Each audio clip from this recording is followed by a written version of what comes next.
You can touch a man's body and be forgotten by morning, but if you touch his emotional core during intimacy, he'll carry that moment forever. Today we're talking about 3 phrases that speak straight to the heart of a man when he's at his most unguarded. I'm Vernon, and here's what I've learned. The women who leave the deepest marks aren't the ones who perform the best. They're the ones who speak to a man's soul when his guard is completely down. These phrases work because they speak to needs men can't articulate. The need to be seen, to be safe, and to be chosen for who they are, not just what they do. If you've rediscovered intimacy after loss, after silence, or after years of putting everyone else first, this is for you. Your emotional intelligence at this stage of life isn't just powerful, it's unforgettable. Before we begin, make sure to like and subscribe so you don't miss the kind of wisdom that helps you build love that stays, not just sparks that fade. So let's start with the first phrase, the one that reaches straight through his performance and touches the part of him he rarely shows anyone. I see the man behind everything you try to be. Eleanor is a close friend of mine. 65 years old, sharp as ever, but lately something about her has changed. After more than 40 decades of marriage, she told me her husband felt more like a roommate than a partner. He wasn't cold, he wasn't cruel, but he was distant in a way that made her feel invisible. She'd tried everything: new lingerie, romantic weekends, even couples counseling. Nothing seemed to reach him. No anger, no conflict, just a quiet, steady disappearance behind some emotional wall. During one of our sessions, I asked her, when was the last time you acknowledged not what he does, but who he is underneath it all? She looked puzzled. What do you mean? I mean the man who's tired of being strong, the man who's carrying decades of pressure to provide, to protect, to never show weakness. The man who's forgotten that someone might love him not for his achievements, but for his heart. 3 weeks later, Margaret called me crying. She'd whispered those exact words to her husband during an intimate moment. I see the man behind everything you try to be. He broke down, not just emotionally, physically. His shoulders dropped, his breathing changed, and for the first time in years, he let her see him without his armor. You see, most men spend their entire lives performing. They perform strength when they feel weak. They perform confidence when they're uncertain. They perform invulnerability when they're breaking inside. And nowhere is this performance more exhausting than in intimate moments, where they feel pressure to be the perfect lover, the strong provider, the unshakable rock. But when you speak to the man behind the performance, when you acknowledge the human being who's tired of pretending, something magical happens. You create emotional safety in the most vulnerable moment possible. This phrase works because it recognizes what most people miss. Men aren't just bodies seeking pleasure. They're souls seeking acceptance.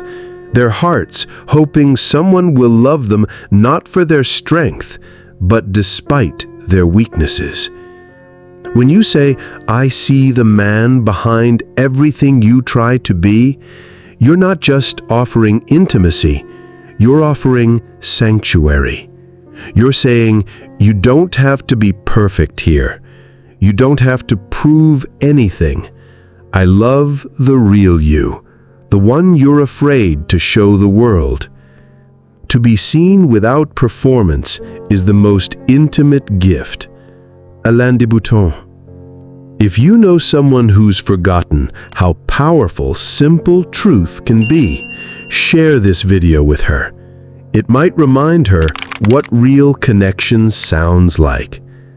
Once a man feels seen and safe, there's still one thing left: the quiet hope that his vulnerability won't cost him desire, but deepen it. 2. You don't have to hold it all together right now.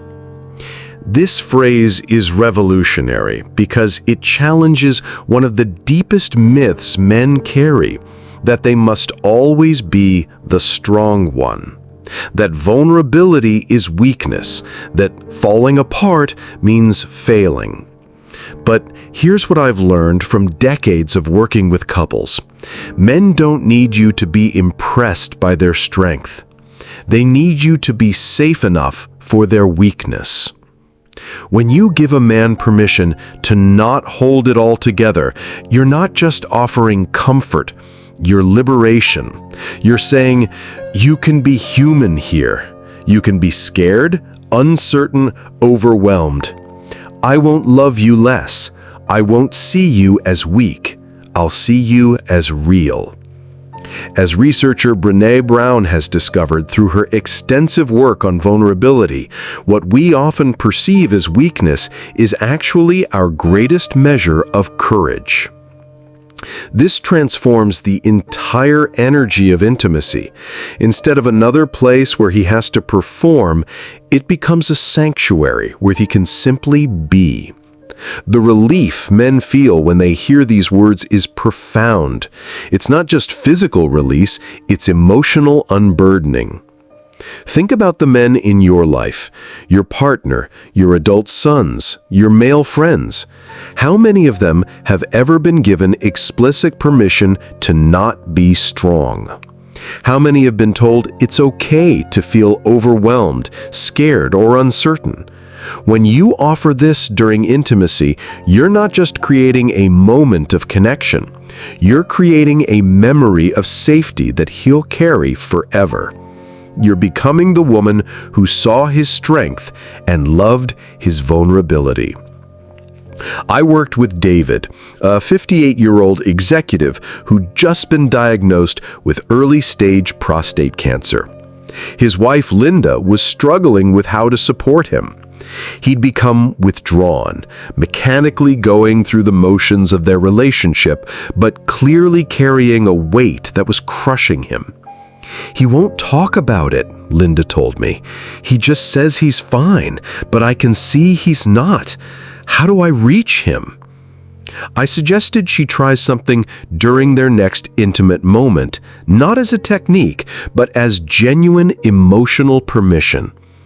That night, as they lay together, Linda placed her hand on David's chest and whispered, "You don't have to hold it all together right now." David later told me those words unlocked something in him he'd been terrifying of releasing. For months, he'd been carrying not just the fear of illness, but the pressure to be strong for everyone else. He'd been performing normalcy while his world felt like it was crumbling. That moment of safety opens the door, but the next phrase is what invites him to stay, to reach, and to reveal what he truly longs for. 3. You make me feel safe to want more. As Esther Perel once said, when there's desire without safety, things feel chaotic. But when there's safety without desire, things feel empty. This quote captures something essential about lasting intimacy. It's not enough to want someone, and it's not enough to feel safe with them. True connection happens when safety and desire exist together, when vulnerability and passion intertwine. Right now, I want to share something personal. A story about a woman I went to school with, someone I reconnected with 5 years ago. Her name's Catherine, who'd been alone for 5 years after her husband's death. When she finally opened her heart to someone new, she struggled with expressing her needs. She'd spent so many years being the caregiver, the selfless one, that she'd forgotten how to voice her own desires. "I feel selfish," she told me, "like I'm asking for too much." But here's what Catherine discovered, and what I want every woman to understand. When you express your desires from a place of safety and trust, you're not being selfish, you're being honest. And that honesty creates something powerful in a man's heart. When Catherine finally whispered to her new partner, "You make me feel safe to want more," something shifted between them. He later told me those words made him feel more chosen, more trusted, more essential than any physical compliment ever could. This phrase works on multiple levels. First, it acknowledges that desire isn't just physical, it's emotional. You're not just wanting more touch, more passion, more intensity. You're wanting more connection, more intimacy, more of him. Second, it recognizes that wanting more requires safety. For many women, especially those who've experienced trauma, disappointment, or years of giving without receiving, expressing desire feels dangerous. It feels like exposing yourself to rejection or judgment. But when you tell a man that he makes you feel safe to want more, you're giving him the greatest compliment possible. You're saying, "With you, I can be fully myself. I can ask for what I need. I can express my desires without fear." This creates something profound in a man's psyche. He doesn't just feel desired, he feels trusted. He doesn't just feel wanted, he feels chosen. And the difference between being wanted and being chosen is the difference between momentary attraction and lasting devotion. Think about the power of that phrase, "You make me feel safe to want more." It's not just about sexual desire, it's about emotional desire. The desire for deeper connection, for more vulnerability, for more authentic intimacy. When you express this during intimate moments, you're creating what I call emotional imprinting. You're associating him not just with physical pleasure, but with emotional safety. You're making him the keeper of your deepest desires, the guardian of your most authentic self. Have you ever said something during intimacy that changed the energy between you two? Instantly. Drop it in the comments. The most honest shares are often the healing. By now, you've heard the 3 phrases, and maybe you're already starting to understand why they land so deeply. But let's talk about why they stay with a man long after the moment has passed. These aren't tactics. They're the voice of a woman who knows her value and isn't afraid to express it. They speak to what every masculine heart quietly longs for: to be seen, to feel safe, and to be chosen with intention. By 60, you carry something younger women don't: emotional depth earned through experience. You've lived enough to know that real connection isn't built on performance, but on presence. These phrases create what I call emotional memories, moments so powerful they leave a lasting imprint. Long after the night ends, a man remembers not just what you said, but how it felt to be fully seen and safe with you. That's your power, not to seduce, but to create sanctuary, to see beyond the surface and speak straight to the heart. The most unforgettable women don't impress with words. They connect with truth. And after 60, your truth carries weight, not because it's loud, but because it's real. So if this resonated with you, like and subscribe for more on rediscovering your feminine power at any stage of life. Because your wisdom, your voice, your emotional presence, these don't fade with time. They deepen.